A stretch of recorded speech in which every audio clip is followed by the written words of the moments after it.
When most people think about cryptids, it's the skinwalker or mothman, but nobody ever wants to talk about the cryptids of the Midwest, and that's what we're going to get into today.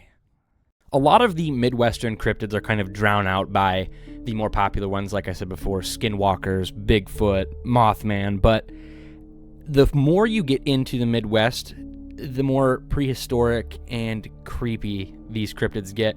It goes from anywhere from humanoid creatures to prehistoric dragons and monsters and sort of things like that.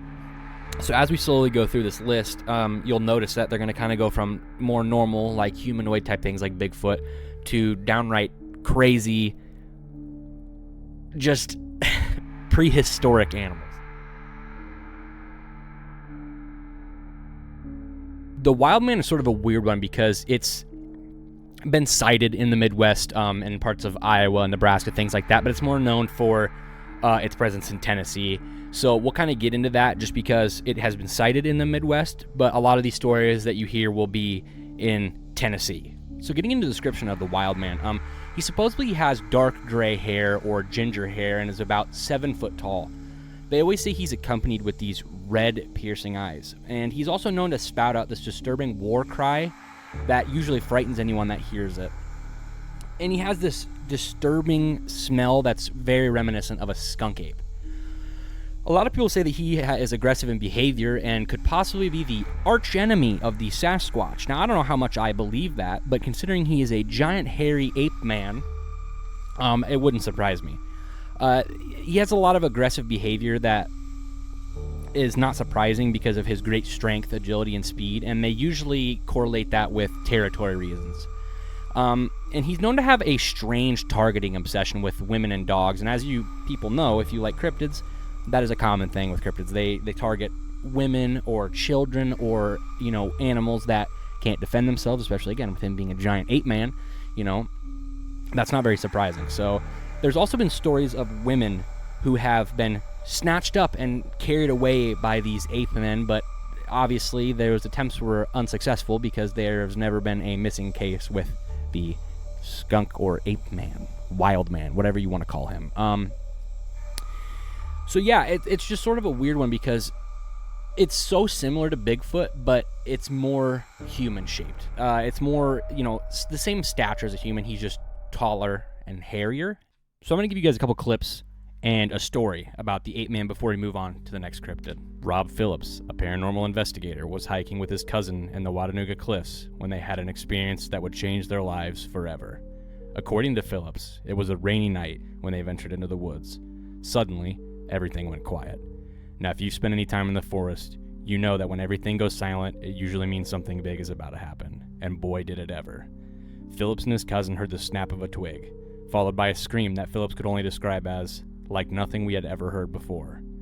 The two men ran in different directions, with Phillips finding himself alone and hiding behind a tree. That's when he saw it. A massive figure, about 15 feet away, clinging to a nearby tree. Phillips described the creature as stout and towering, standing about 9 feet tall. It had beady red eyes and was covered in dark orange fur. But what really struck Phillips was the smell, a horrific stench that he likened to the odor of death.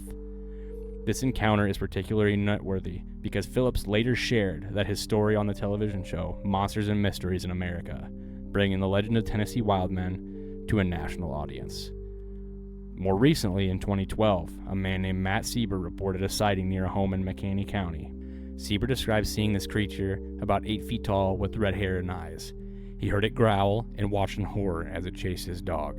So what we've gathered from this is that basically the wild man is like Bigfoot, but more human-like and less ape and more aggressive than a Bigfoot. So with that being said, let's get into the next cryptid.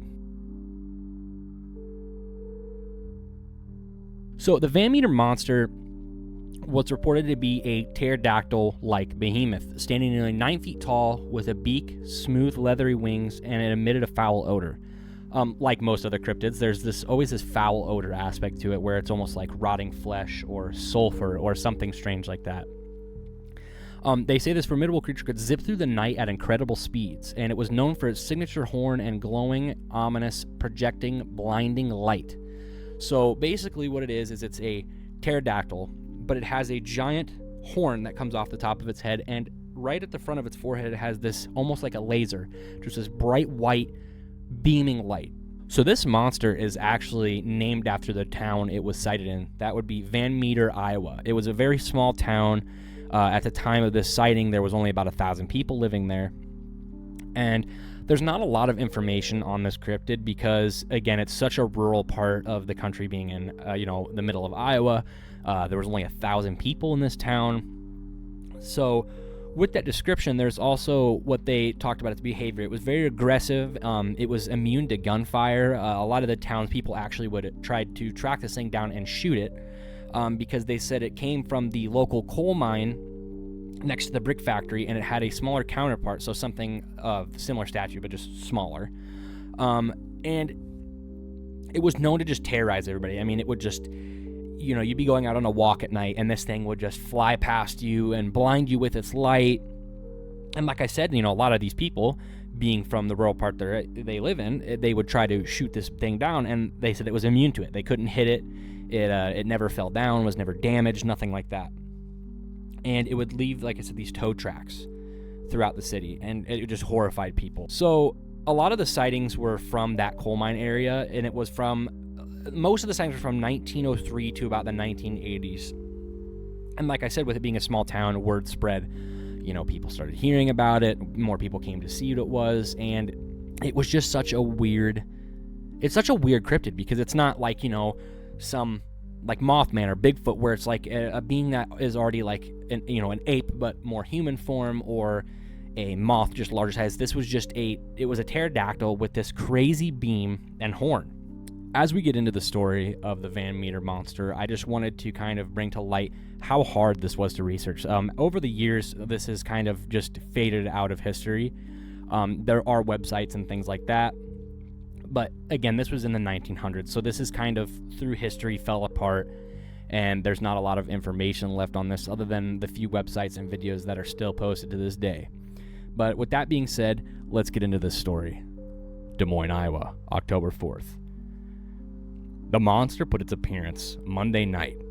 U.S. Griffith, an implement dealer, drove into town at 1 a.m. and saw what seemed to be an electric searchlight on Maher and Griggs' store. While he gazed, it sailed across another building and then disappeared. His story was not believed. But the following night, Dr. A.C. Olcott, who sleeps in his office on Principal Street, was awakened by a bright light shining in his face. He grabbed a shotgun and ran outside the building, where he saw the monster, seemingly half human and half beast, with great bat-like wings. A dazzling light that fairly blinded him came from a blunt, horn-like precipice in the middle of the animal's forehead and gave off a stupefying odor that almost overcame him. The doctor discharged his weapon and fled into his office, barring doors and windows, and remained there until the abject horror in the morning. Peter Dunn, the cashier of the bank in town, fearing bank robbers, loaded a repeating shotgun with shells filled with buckshot and prepared to guard his funds for the next night. At 2 o'clock, he was blinded by the presence of a light that was of great intensity. Eventually, he recovered his senses sufficiently to distinguish the monster through the window. The plate glass and sash were torn out, and the monster disappeared. The next morning, imprints of great three-toed feet were discernible in the soft earth. Plaster casts of them were taken. The night Dr. O.W. White saw the monster climbing down a telephone pole. As a beak much in the manner of a parrot. As it stuck to the ground, it seemed to travel in leaps like a kangaroo, using its huge featherless wings to assist. It gave off no light. He fired at it and believed he wounded it. The shot was followed by an overpowering odor. Sidney Gregg, attracted by the shot, saw the monster flying away. But the climax came Friday night. The whole town was aroused by this time. Proof Martin, principal of the schools, decided that upon the description that it was an antediluvian animal. Shortly after midnight, J.L. Platt, foreman of the brick plant, heard a particular sound in the abandoned coal mine, and as the men had reported a similar sound before, a body of volunteers started an investigation. Presently, the monster emerged from the shaft, accompanied by a smaller one. A score of shots were fired, without effect. The whole town was aroused, and to maintain vigil through the rest of the night, but without result until just at dawn, when the two monsters returned and disappeared down the shaft. So about halfway through this video, I got super sick. I am still sick currently. There will be a part 2. I'm very sorry. I appreciate all of you for watching, and I hope to see you in part 2.